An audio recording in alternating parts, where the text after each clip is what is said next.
So I'm just gonna say this. It seems like it's working a bit better. Feels pretty damn easy and smooth. So it's not binding up on the left. Granted, the front's on gravel. But we've also developed another problem, and I'll show you. When the front end was up here, look at the fucking oil she left. Didn't run it very long. Here's my setup I was using. I know you guys are gonna ask me, how do you do that? Okay, so you just pull this line off. Be careful, it's gonna drool all over the place. The engine off, of course. Put that hose on there. I just turn the wheel back and forth while pressing the brake pedal. I mean, like back, lock, pressing the brake pedal a bunch of times. Then I heard the power steering going, "Ah, okay, it's out of fluid." Shut her down, filled her up, and that was all I put in, about half a quart. So, but I believe that's coming from the oil pressure sensor. When I get underneath there, the entire differential is soaked. I mean, you can see it spraying up. Soaked. Purely soaked. Everything. Yup. Oil pressure sensor. Guarantee it just took a shit because I did a 0 to 60 video. And I haven't been nice to it either. You know, I start driving it when it's pretty cool, and you know, we'll max out at 80 psi, and who knows, you know, how many psi you're doing, 85, 90. When she's cold, you know, I don't know, 50, 60 degrees, and yeah, I'm sure she's had enough of that shit. It hasn't even been 50,000 miles yet on that sensor. It's been a few years, but not even 50,000 miles. Just asinine. And yes, I know, who should have lifted the truck up? Well, then I don't know if if the system is working right, meaning you saw in the video how it kind of as it was turning left. Well, with up in the air, there's no resistance. I don't know. Well, it's got some resistance on the gravel, but it was I don't want these tires anyway. I'd give a rat's ass. I grind them down. This tire's already got a high spot, so it's just one of those things. I don't care. I'm gonna use and abuse these tires until I have to get another set. So yeah, I know it's not the cheapest thing on the planet. I got a ways to go before I have to spend money, so I'm not too terribly worried about it. But one of these days I'm gonna have to do a burnout video. Not that I've ever done burnouts in this thing. I've done a couple. Nothing horrendously exciting. Just a little. I wonder how easy it is to do a burnout in this. And then, you know, I do a, and it's like, okay, people heard that, I'm out of here. So, because it's right next to a church, right next to a graveyard, and I'm like, no, I'm not having the cops called on me. Screw that. So anyway, that's just that. That's not gonna stay in there for nothing. But yeah, I get about half a quart out of it. I'd love to put more in it because that is running smoother. That's more assisted, and granted that fluid's not super hot, but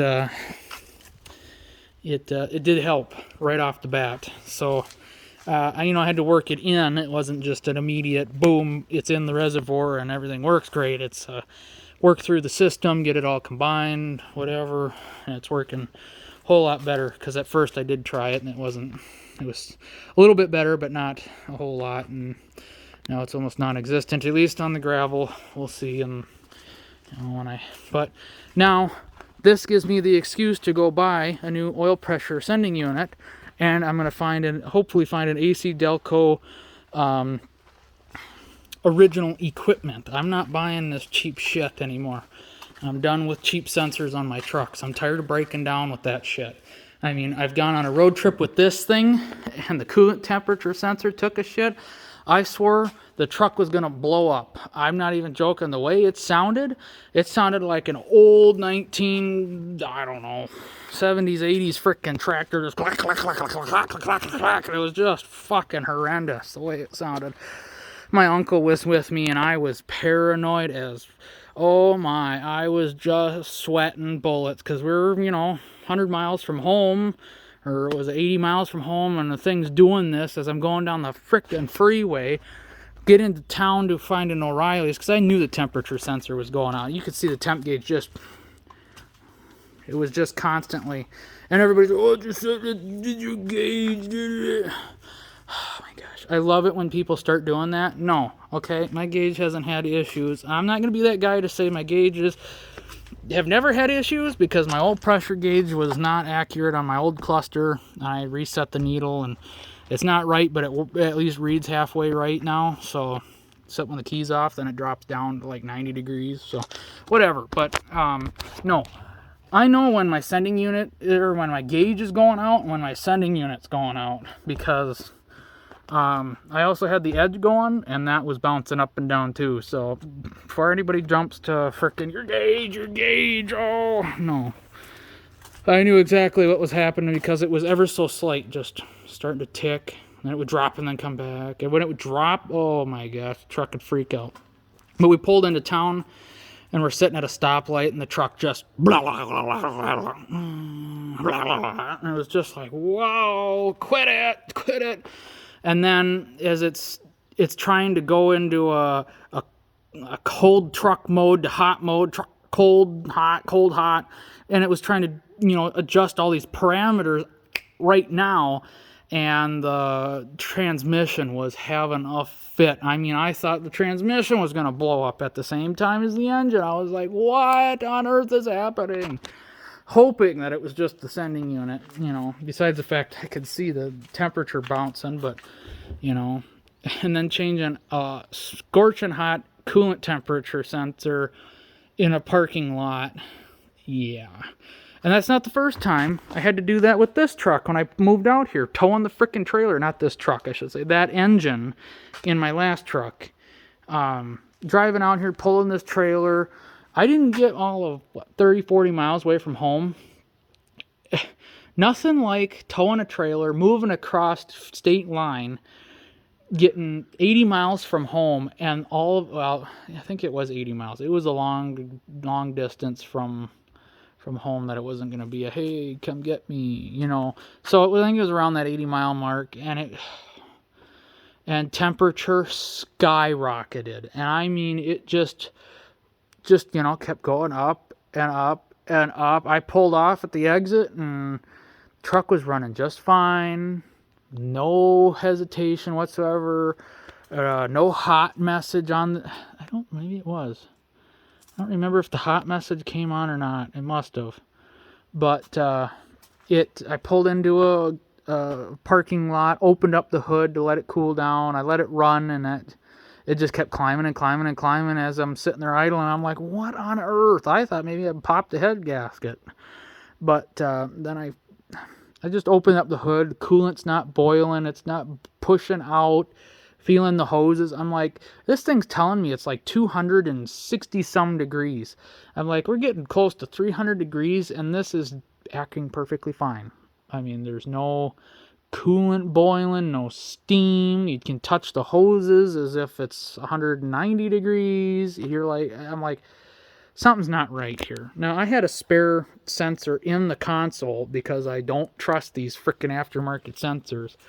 And so I got my multimeter out. I watched a video on how to ohm out a temp sensor, and I did it right there in a parking lot, and it was not right.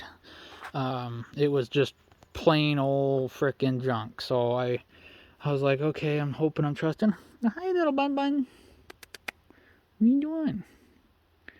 I just name all the bunnies Little Bun Bun. No, they're not too scared of me. We have conversations. But anyway, so I swapped that sensor out right in that parking lot too. Or maybe I had to go get one. I had to go get one, I'm sorry. Foreign town, in the parking lot, engine hot. And you release the pressure off the system, but you still get a freaking geyser of coolant coming out and it's hot coolant, 160, 170 degree coolant. And you're trying to fish the sensor down in there and screw it in. Oh, Lordy. It just wouldn't quit gushing either. Oh, what a time, I tell you. I've had so many shit show stories with aftermarket sensors. I'm just so done with it. So it's nothing but OEM sensors. I have OE coolant temp sensors, and I mean original equipment, not just easy local professional. I mean the original equipment sensor for both trucks, because I'm done with issues. And I'm telling you, I don't know when I'm ever going to have time, but it's like the oil leak on this is getting worse. I mean, this has been sitting 3-4 days, and that's the kind of oil mark she leaves out of that pinhole in the upper oil cover that happened when I first put that engine in my 06 GMC. That's no longer with us, but yeah, that, I think it's the oil pan scrubbed against the front diff when I first put it in, and I mean, it's the first time I've had that happen. I thought the oil pan was going to be a little bit stronger than that, but apparently not. And I've tried sealants and whatever, and yeah, the oil just pushes through it. So, I mean, I've obviously cleaned the area off. I even used like a Flex Seal type of spray, except it was a hell of a lot more stronger than Flex Seal. That thing was like commercial grade. No, that lasted for about a week, and it started leaking again. So, I tried, but anyway, before I run out of too much time here, I just figured I'd show you. I'll be doing an oil pressure sensor again. And that one on these trucks is kind of a bitch to get to. It's under the exhaust manifold, pointing towards the exhaust manifold, and on the driver's side front there. And oh, it's a tight squeeze to get a socket on it, and a ratchet, and whatever. You can't hardly get at it from wherever. You got to pull a tire off, or at least jack it way up so you can squeeze your body in between the fender well, but it's probably best to pull a tire off, because you need that room to curve your body in and around and everything. Oh, it's a mess. I hate it, but I was hoping I wasn't going to have to ever do it again. But, you know, seeing my oil pressure sit there and bounce, the old one never did that. It just frickin' leaked. Oh, no, this one's twitching and leaking, so... Oh man, more work, more money, surprise, surprise. But so far the brakes aren't any more powerful. Just thought I'd throw that in there. But I also wanted to mention, so late in the video, I should have put it early in, because most people tune out by now, but with the power steering, one of the other symptoms I had was when the power steering fluid got really hot, fully operating temp, 95-degree day. I'd be driving, just cruising around town, 20-30 miles an hour, and all of a sudden, you'd hear the power steering pump, not all of a sudden, but you'd hear the power steering pump. It was like every single vein you could hear every single vein in a whine. It was really weird through the power steering. You could feel it in the steering wheel and in the brake pedal. So, I don't know if the power steering pump's going out, but we're going to probably drain some more power steering fluid and add more of that stuff in there, because I want the whole damn bottle the way that it feels like it's a little bit more boosted, and I don't want it, getting all heated up and getting all watery, and I want it to be fairly freaking thick all the time. And it doesn't get driven in the winter, so it's not going to be a problem, but it's going to hopefully be a hell of a lot more boosted power steering. That'd be awesome, especially to help keep the whine down and all that stuff. And I should probably do that to this one, because this one does see a lot of high temperatures during the, well, it used to. I'm driving a lot less in the summer now, so but in the summertime that one would really get whiny. And it's a brand new AC Delco pump, not reman, brand new, and it still whines, which just bugs me. I don't want to be in my truck and hear as we're going down there. Not loud, but you can hear it faintly. You're like, is that a supercharger I hear under the hood? Better not be. But yeah, she whines a little bit. A brand new pump. I guess we've always had a power steering whine. It's always bugged me. And the LLY, LBZ, LB7, it drives me bonkers. Like, come on, man. Even if the truck was brand new, I'm sure it'd be whining. I just hate that. It's just a little bitty supercharger type of whine, but